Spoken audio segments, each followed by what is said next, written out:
126,000 miles and 3,055 hours on the generator. A quad slide Monaco diesel pusher coming to us down here at Advantage One RV Brokers of Coldwater, Michigan.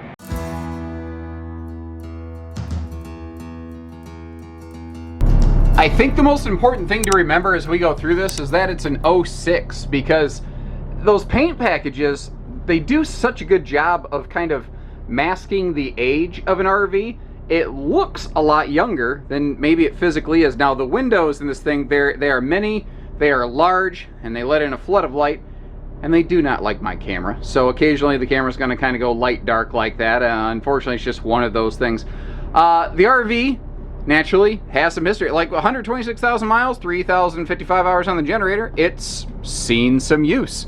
And there's one major thing I want to point out real quick as we go. There's two items of specific note, and neither are very obvious to the camera, which is, you know, why I want you to really appreciate what we do for you here at Advantage One RV Brokers, just like down the street at Haylett RV. We will not sacrifice our integrity, guys. If we see something, we say something, and even if you can't see it.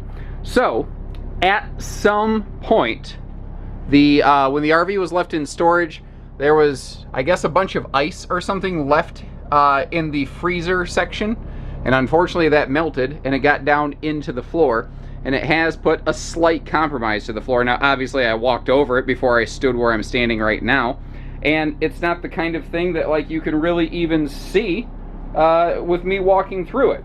If you get to see this in person, you might notice a couple hairline fractures on some of the actual ceramic tile down here. That's because the floor got a little soft in this area, and it did sponge a little bit, and it did curl slightly, and unfortunately that's happened. Now, that being said, it's obviously not stopping the RV from functioning.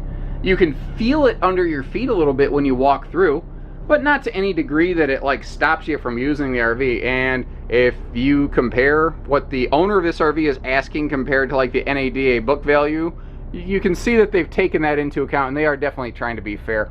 I love the way these pushers mask that air system, and plus that'll also help knock out a lot of noise. You know, your air vents come through here. You see the indirect lighting around the ceiling. We've got soft touch ceiling liner knocking down noise in this. We've got that diesel generator running, and the big engine in the back also running, so kind of keep that in mind. We have day-night shades throughout that big super slide, actually throughout the entirety of the living room and the bedroom area. It's funny, in the towable RV industry, I often call things a diesel pusher dinette because of this very reason. You find it in a diesel pusher with the 2 full-time chairs and 2 guest chairs to pull out whenever you need. The windows really can, I probably should have pulled down the night shades now that I think about it. I think I only grabbed the day shades. So let me get up here a little bit closer. I want to get you a good look at the seating. Again, with the mileage, it's been used. I think the seating could probably use a decent scrub. Beyond that, it seems okay. The front cab area up here, one thing I want to tell you up front is above the cab area, there is a power drop-down television. However, I think either I don't know what I'm doing, or it's not currently operational. So remember when I told you the TV was either because it didn't work or I'm an idiot? Well, it's because I'm an idiot. I didn't even think about it. I was all like, hey folks, look at the engine running, look at the generator running. Well, you can't have the TV in view while you're traveling.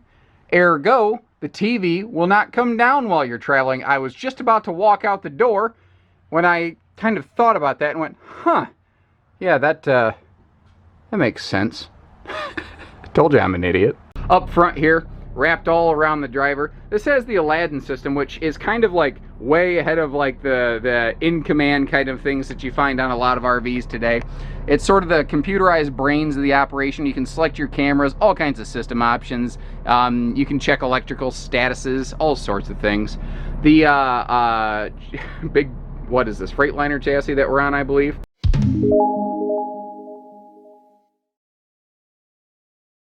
Allison transmission over here. You've got your fully automated leveling system over here on that bottom left control.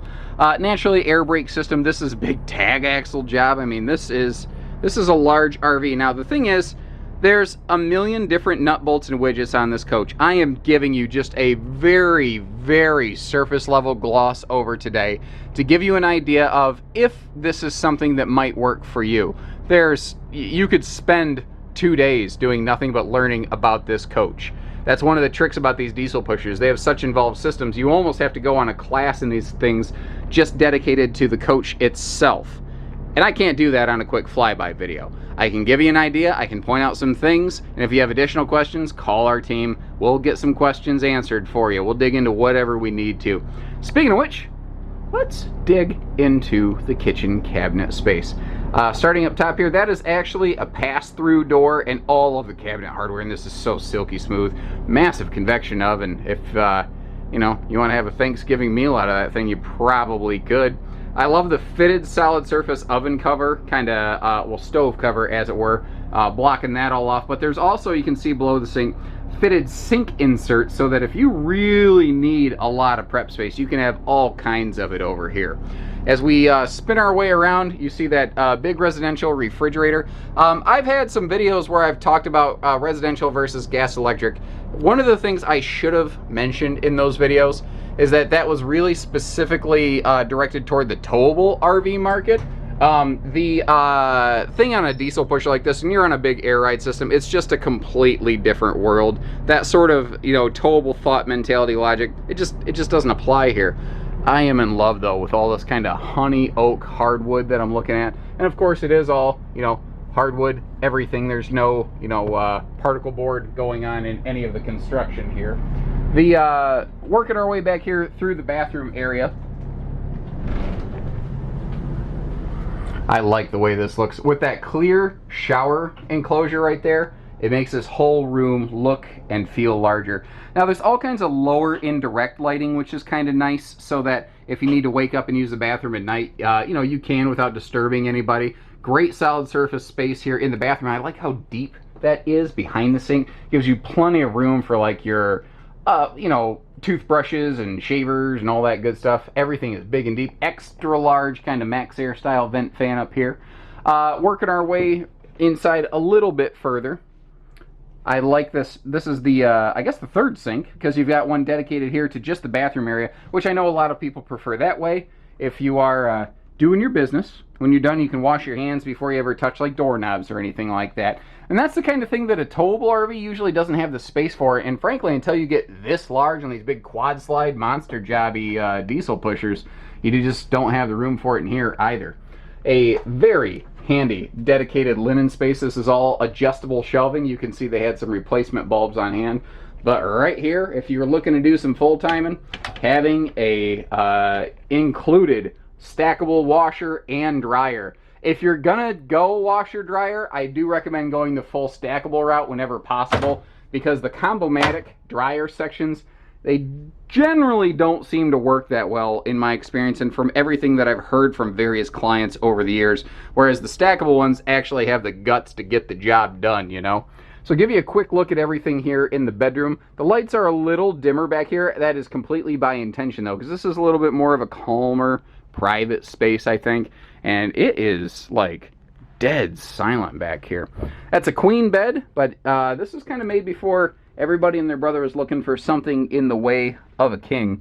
You can see though that that bed slide includes those big side stands as well as the cabinets above.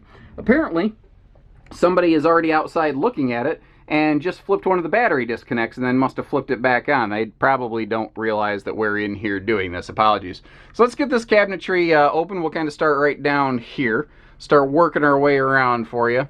And there's all kinds of, again, there's all sorts of like control panels, wiring panels. To really do this correctly, you really have to spend some time in this RV. You really have to take the personal responsibility to really learn the coach yourself, because there's more going on here than we could possibly teach you just like in one setting. The skin in the exterior looks pretty good. I don't see where it's suffered a whole lot of weathering. I do notice the very front of that first slide awning over the living room next to the entry door has a little small tear in it. I think given the age of the RV, a little bit of that's to be expected, and overall this looks pretty darn good.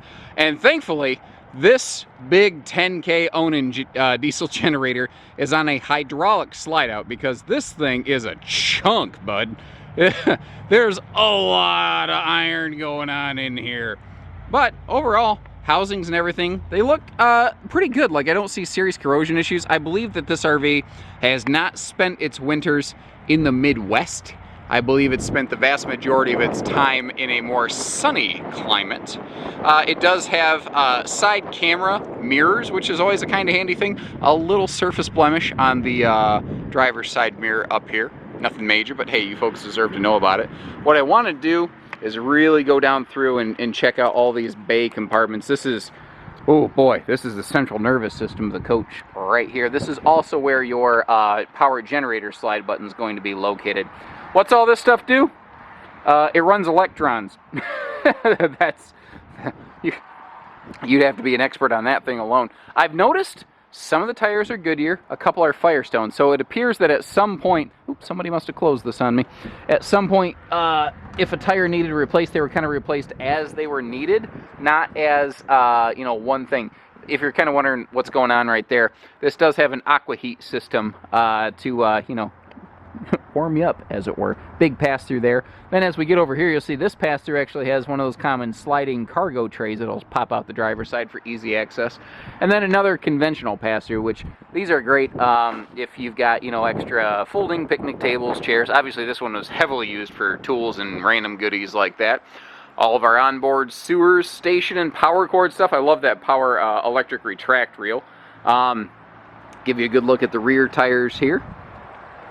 I am not seeing any problems with them. Again, they're not all the exact same tire, but I see no tires with issues. Like, that's a Goodyear, that's a Firestone, but they both have a ton of rubber, and none of them have any weather checking, so I don't really see anything to concern me. As long as the tires are in good shape, I'm not super specific about them matching. Obviously, you couldn't have, you know, bad tires in the mix here. Paint package on this looking great. We're a little bit close to the building, but I'll be able to get you around the other side of the baggage compartment, get you down here into this whole engine compartment, let you look around. Now, my notes indicate that at 65,000 miles, there were some new pistons and things placed into the engine. There was some engine work done there. So everything seems to be running pretty well. Obviously, it drove itself here. We had the engine and the generator on while we were inside. Now, a big sucker like this probably has at least a 10,000 pound tow rating, if not more. I'd have to do some of the math to determine for sure, but especially with that tag axle back here, holy cow, you could put some serious weight behind this thing. And that's where this is really nice for folks who like to do classic car show circuits or have like a big horse trailer or something behind here, or somebody who has like a race car trailer, you know, those big long things, you need extra space. This gives you a beautiful place to be able to, you know, crash at the end of, ooh, bad choice of words in reference to race cars. It'll give you a place to reside at the end of the day, not crash. We don't want crashing. And be able to haul your big trailer with your car and all your tools and everything on the way there. And again, give you a good look at the exterior because the sun has been a little bit unforgiving here. You give you a better look at the paint, the reflectivity. Looks pretty darn awesome. So, has a couple glitches here and there, but overall, it appears to be pretty solid structurally, mechanically. I'm not seeing anything that gives me too much pause here. So give us a call down here at Advantage One RV Brokers. Again, you are undoubtedly going to have more questions, and we will certainly do our best to try to get those answered for you. So take care, stay safe, have fun, and happy camping, everyone.